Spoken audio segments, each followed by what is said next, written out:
بسم اللہ الرحمن الرحیم۔ بلکہ قرآن نے ایک اور سٹیٹمنٹ دی ہے، اور اللہ ذوالجلال نے یہ آیت سورۃ یوسف میں جو اتاری ہے، انہ لا ییأس من روح اللہ الا القوم الکافرون۔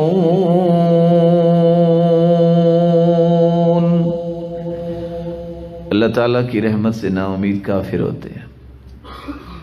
یہی وجہ ہے کہ آپ سروے رپورٹ چیک کریں کہ دنیا میں سب سے زیادہ کہاں خودکشی ہوتی ہے، سوسائڈ کرتے ہیں لوگ کس ملک میں؟ کینیڈین کو دیکھیے، امریکنز کو دیکھیں، جاپنیز کو دیکھیے، کیا چیز ان کے پاس نہیں ہے؟ نہیں ہے تو دل میں سکون نہیں ہے، ہر چیز انہیں میسر ہے، لیکن وہ شاید سمجھتے ہیں کہ خودکشی کرنے سے ہمیں سکون مل جائے گا۔ اگر یہی حال ہوتا تو مرنا تو بہت موج کا کام ہوتا، ان کو تو پتہ ہی نہیں ہے۔ خیر، اللہ نے فیصلہ ہی کر دیا ہے کہ کافر بغیر حساب کے جہنم میں جائے گا۔ لا نقیم لهم یوم القیامت وزنا، کوئی عمل ہے ہی نہیں جس کا وزن کیا جائے، وہ سیدھے اسی طرح جہنم کا ایندھن ہی بنے گی۔ لیکن میں آپ سے ضرور کہوں گا کہ زندگی میں کبھی مایوس نہ ہوئیے گا۔ جس چیز کو آپ سمجھ رہے ہیں کہ یہ کیا ہو گیا، میرا رب اس سے بھی خیر نکالنے پہ قادر ہے۔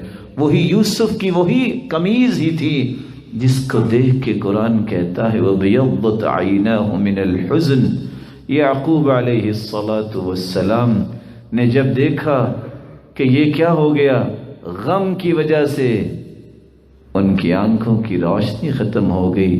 یاد کیجئے وہی قمیض ہی آئی تھی جب یوسف علیہ السلام نے کہا تھا اذهبوا بقمیصی هذا فألقوه على وجه ابی یأتی بصیرا۔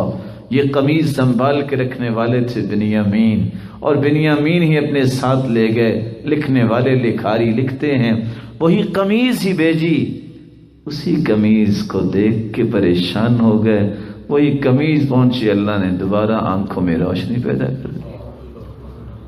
اور یہی قمیض ہی ایک تھی جس پہ فیصلہ ہو گیا کہ یوسف سچے ہیں کہ زلیخا سچی ہے، فیصلہ ہو گیا۔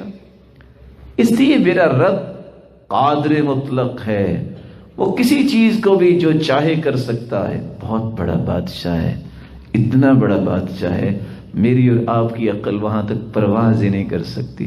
وہ چاہے تو کنویں سے نکال کے مصر کے تخت پہ بٹھا دے یوسف کو، وہ چاہے تو 40 سال حکومت کرنے والوں کو مصر میں پنجرے میں بند کروا دے، کوئی پوچھ سکتا ہے اسے؟ بہت بڑا بادشاہ ہے۔ بادشاہ سے ناراض ہو جائیں تو بادشاہ بہت نقصان دیتے ہیں دنیا کے، اس لیے اس بادشاہ سے کبھی ناراضگی نہ بھول لینا، اس کا خوف، اس کی محبت اپنے دل میں پیدا کرنا اور اس کے عذابوں سے ڈرنا۔